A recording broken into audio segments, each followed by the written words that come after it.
सी topic का नाम क्या है? Accounting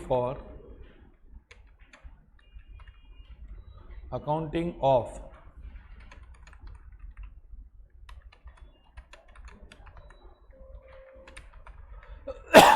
foreign transaction of foreign currency. हाँ, क्या कर रहे तुम लोग? नाउ फॉरेन करेंसी का अकाउंटिंग होता है ना। Now what is exactly the meaning of what?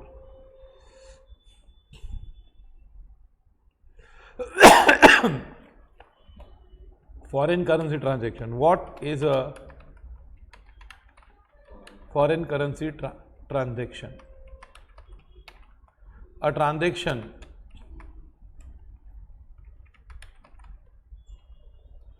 which is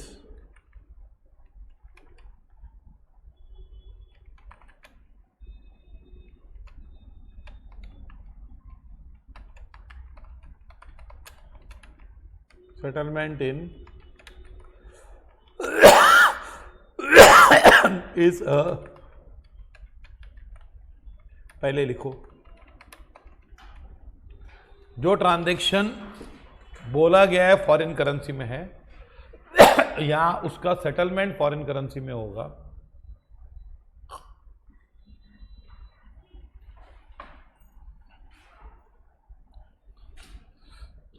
is a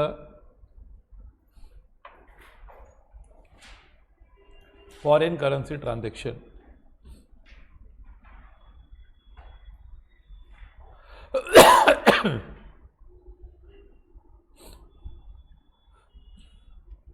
What is a foreign currency transaction?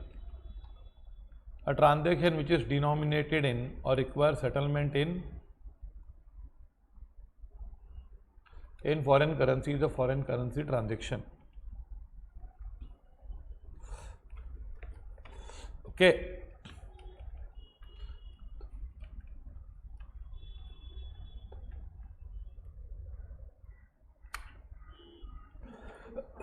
हाँ, एग्जाम्पल्स क्या है? Imports, that is buying goods from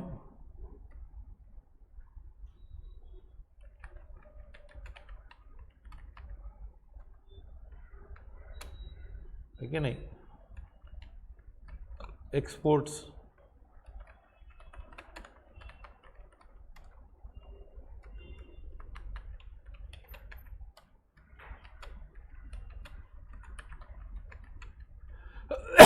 now selling goods to whom? Foreign buyer.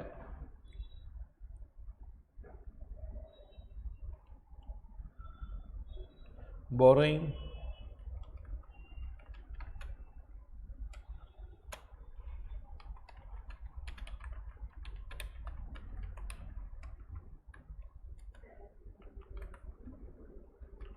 servicing loans.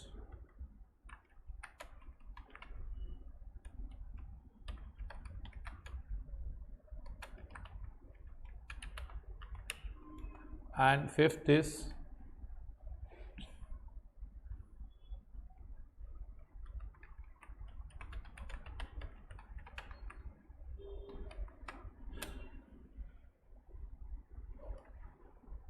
purchasing or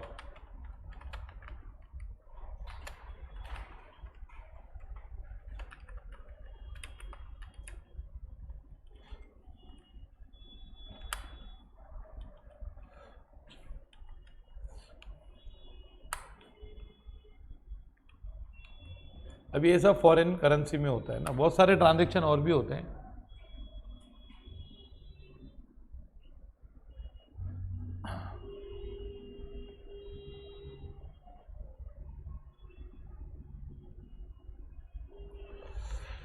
okay, now foreign currency क्या होता है? पहले reporting currency क्या होता है? Currency in which financial statements are prepared. For example, in India,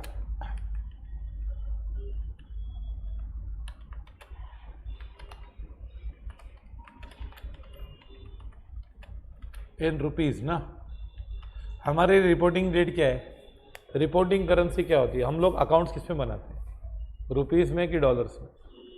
rupees में। तो हम लोग को क्या होगा? That is reporting currency. All other currencies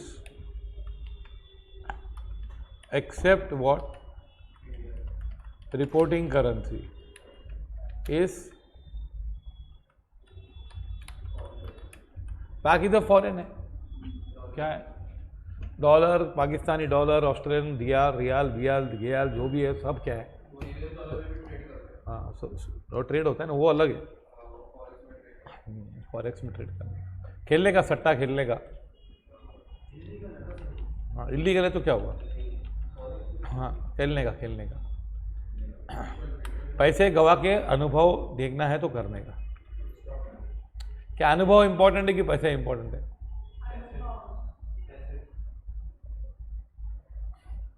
बोलो. अनुभव. तो पैसे गवा के अनुभव ले लेने का स्टॉक एक्सचेंज में जाके.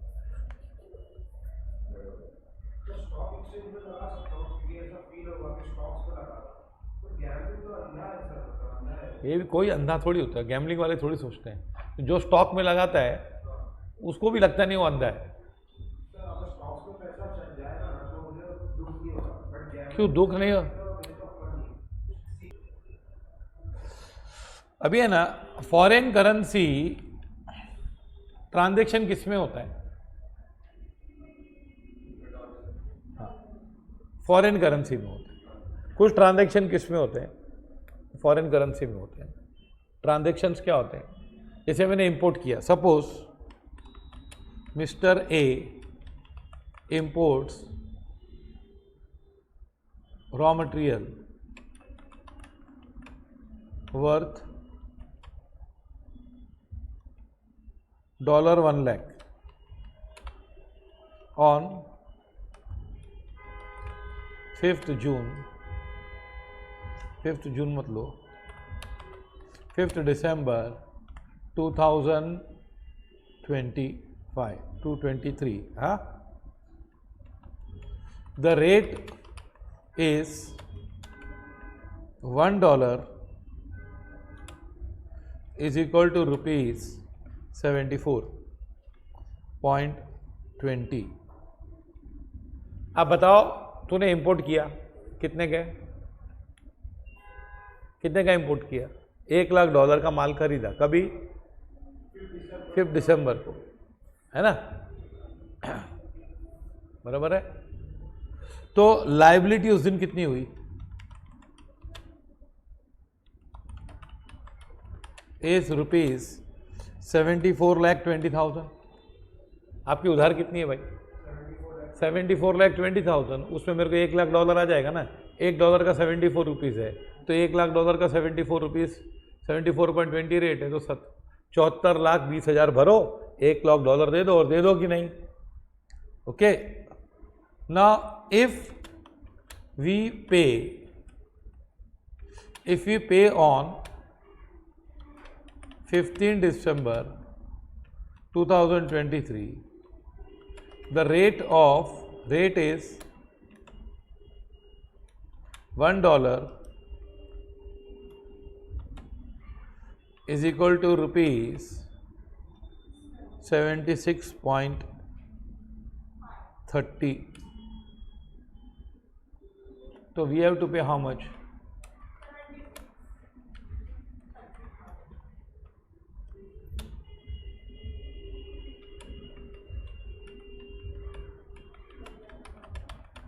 We have to pay how much?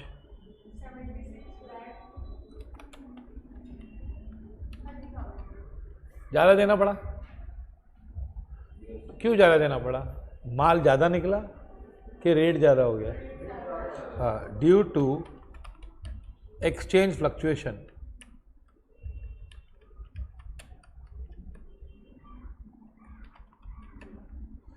we have to pay excess rupees 2,10,000.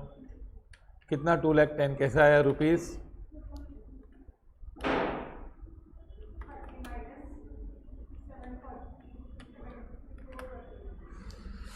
Okay, these exchange losses or profits due to exchange differences or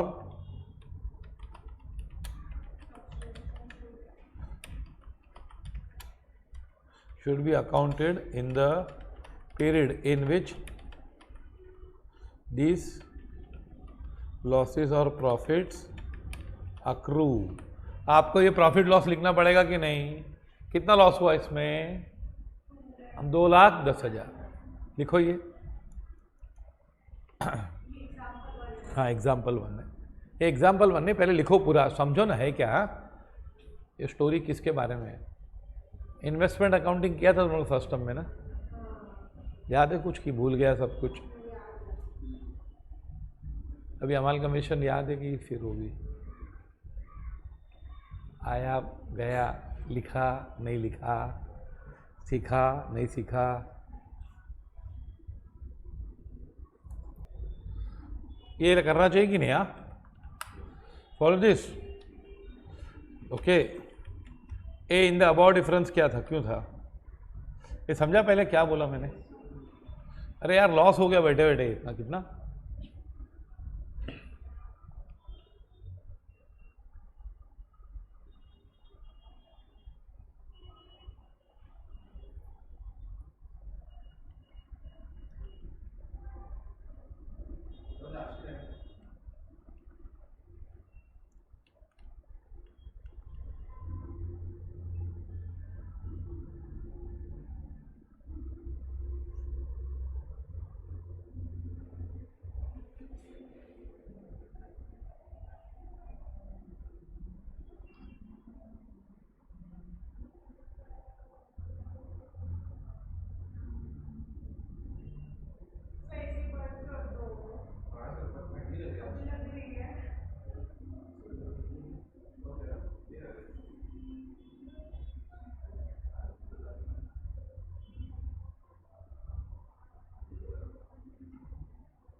क्या हुआ?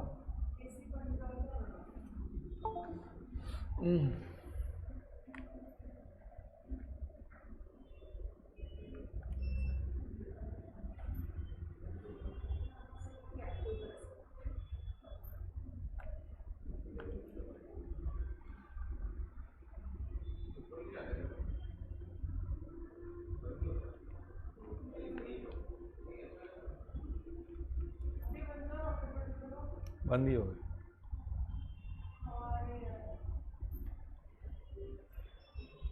अभी चालू हुआ।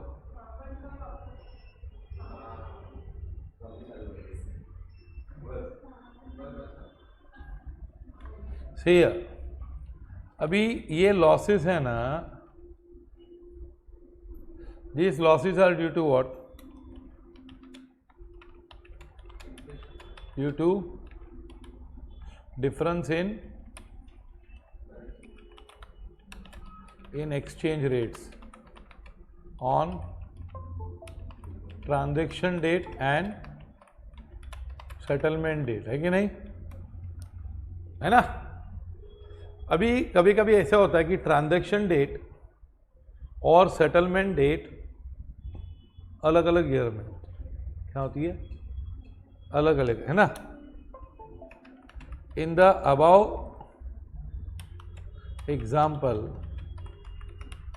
transaction date and settlement date were in the same year.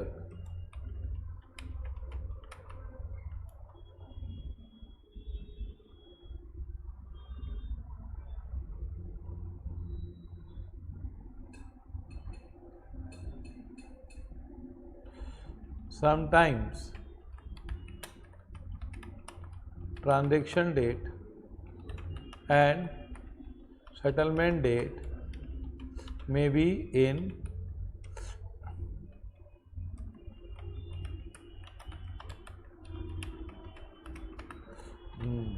कभी कभी transaction date और settlement date अलग अलग ईयर में होते हैं।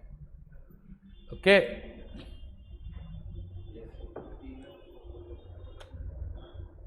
कभी कभी ये दोनों अलग अलग ईयर में होती है ना। In such a situation we have one more date called valuation date. क्या होता है देखो बताता हूँ। एग्जाम्पल, रॉ मटेरियल वर्थ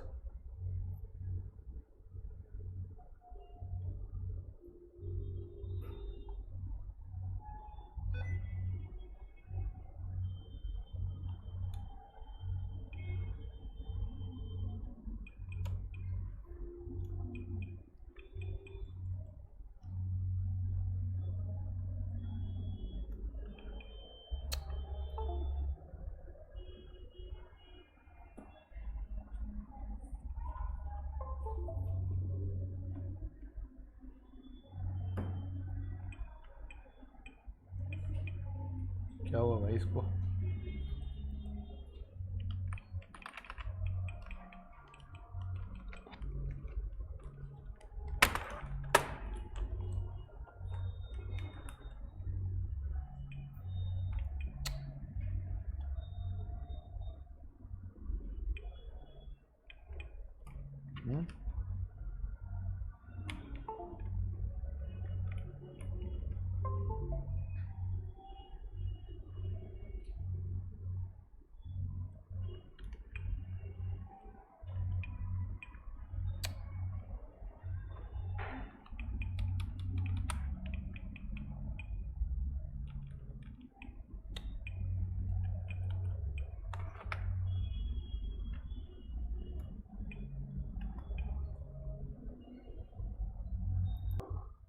चलो पिक्चर देखने का फायदा हुआ। सी है अभी है ना, कभी ट्रांजैक्शन और सेटलमेंट अलग अलग दिन पे होता है। क्या होता है? जैसे example, raw material is purchased on, कभी खरीदा था लास्ट टाइम हमने 15 दिसंबर 2023।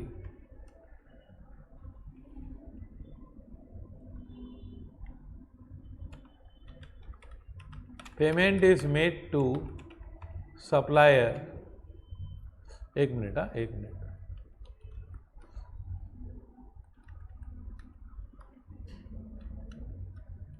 यहाँ पे आएगा। Okay, and payment is made to supplier on 5 May 2024, है कि नहीं? तो इसमें 3 डेट आती है। देखो, ट्रांजैक्शन डेट, फिर valuation date and settlement date. अभी ट्रांजैक्शन डेट है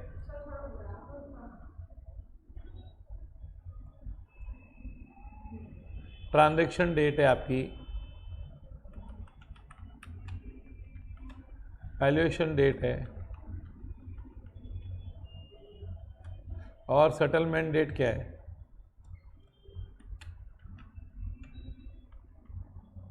24। अब प्रॉब्लम है कि नहीं?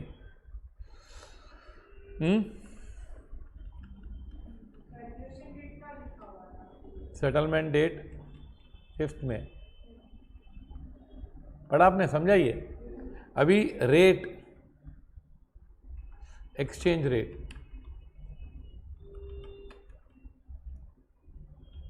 $1 इज इक्वल टू ₹74.20 ना, 10।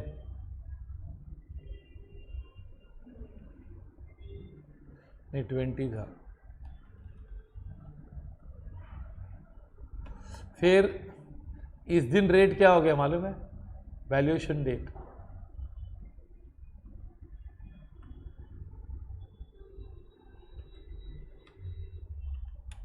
और यहाँ पे हो गया rate,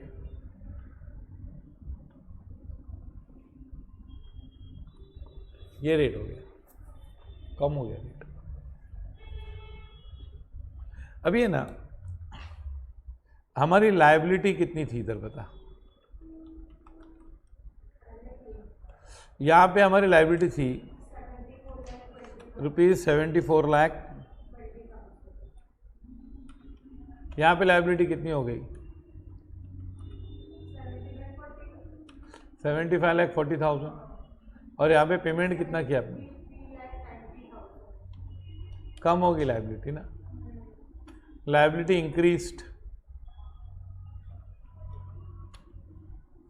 increased by how much,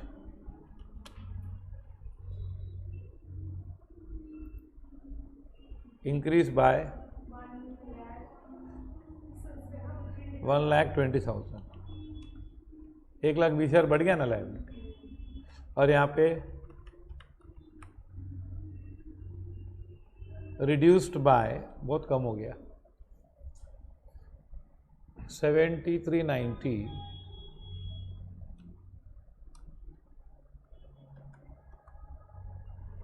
क्या आएगा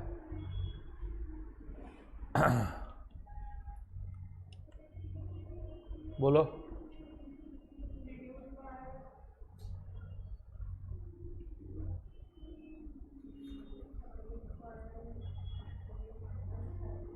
$1,50,000।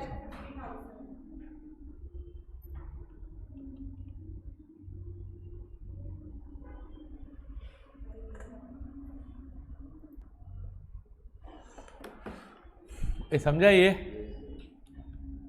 तो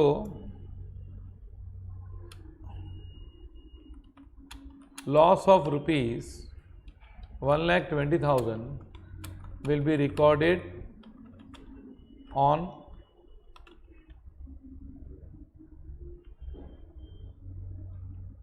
and profit on settlement will be recorded on 5th May 2024। आपको ये सब रिकॉर्ड करना पड़ेगा। अब सवाल आता है कैसे रिकॉर्ड करेंगे हम, क्या होता है,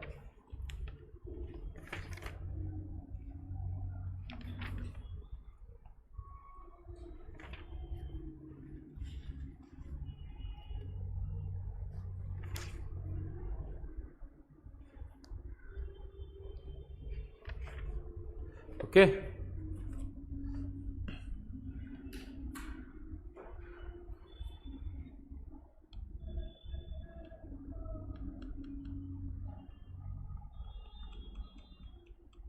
नाउ सी, अब ये पढ़ो फॉरेन करेंसी का एंट्री बतानो के लॉस प्रॉफिट गिनने आ गया कि नहीं, हाँ कि नहीं। A business organisation situated in one country may enter into transaction with organization in other countries. Such transaction are usually entered in a international accepted foreign currency. However, while recording such transaction, organization has to record the it is अपने घर पे कुछ dollar में कर खर्चा किधर भी कर, तेरे को तो रुपीस में लिखना पड़ेगा ना इंडिया में। For this purpose, foreign currency transaction need to be converted into money value of home currency. अभी इसमें ना जो वैल्यूज होती है वो दो होती है, monetary items and non monetary items. Monetary items are money held in foreign currency, assets whose value represents money receivable, debtors, bill receivable, outstanding income. देखो जिसमें आपका पैसा लगा हुआ है या पैसा जाएगा या आएगा उसको मॉनिटरी आइटम बोलते हैं। जैसे बैंक बैलेंस, अगर मेरा यूएसए में $50,000 का बैलेंस है तो वो पैसा है ना, मैं इधर कन्वर्ट करूंगा तो पैसा मिलेगा, तो मॉनिटरी आइटम है। डेटर्स है मेरे, क्या लेना है मेरे को पैसा, तो फिर वो कन्वर्ट होगा रुपीस में होगा ना, पैसा मिलेगा उसका। तो क्रेडिटर्स है और मॉनिटरी है ना। लाइबिलिटीज पेएबल इन foreign currency, bills payable, creditors, bank loan, जो चीजें मॉनिटरी नहीं है वो नॉन मॉनिटरी होता है। All items which are not included in monetary are called what. Example क्या है देखो, fix assets, investment, closing stock. ये क्या है? क्लोजिंग स्टॉक मॉनिटरी नहीं है, नॉन मॉनिटरी है। जिसका जो एसेट पैसे में खत्म होने वाला है, खाली स्टॉक में थोड़ा प्रॉब्लम आता है, बता दो सुनो। स्टॉक आपका 10 लाख का, 1 लाख डॉलर का है, तो वो आपको पैसा देगा ऐसा जरूरी नहीं है ना। डेटर्स है तो डेटर्स मेरे को 1 लाख डॉलर लेने हैं, पक्का मालूम है 1 लाख डॉलर लेने। स्टॉक का वैल्यू 1 लाख डॉलर है, पर मैं इसको पैसा 1 लाख डॉलर नहीं मान सकता हूं। कैश है बैंक में तो मेरे को पता है इतना पैसा लेना, मॉनिटरी है। किसी को उधार देनी बाकी, वो भी क्या है?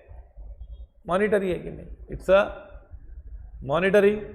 फिर बिल्डिंग 10 करोड़ की है, 10 करोड़ डॉलर की है, लेकिन नॉन मॉनिटरी है। क्यों नॉन मॉनिटरी? मतलब वो कैश में कन्वर्ट नहीं होने वाला है अभी।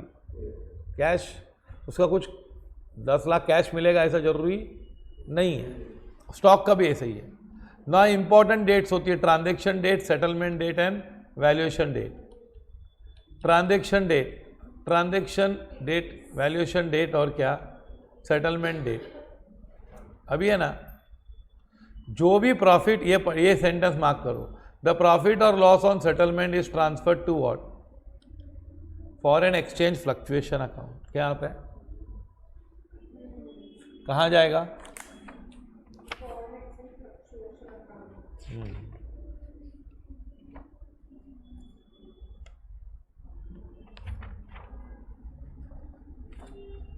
ओके। हाँ, इसमें जो प्रॉफिट लॉस होगी ना, आपको क्या डालनी है?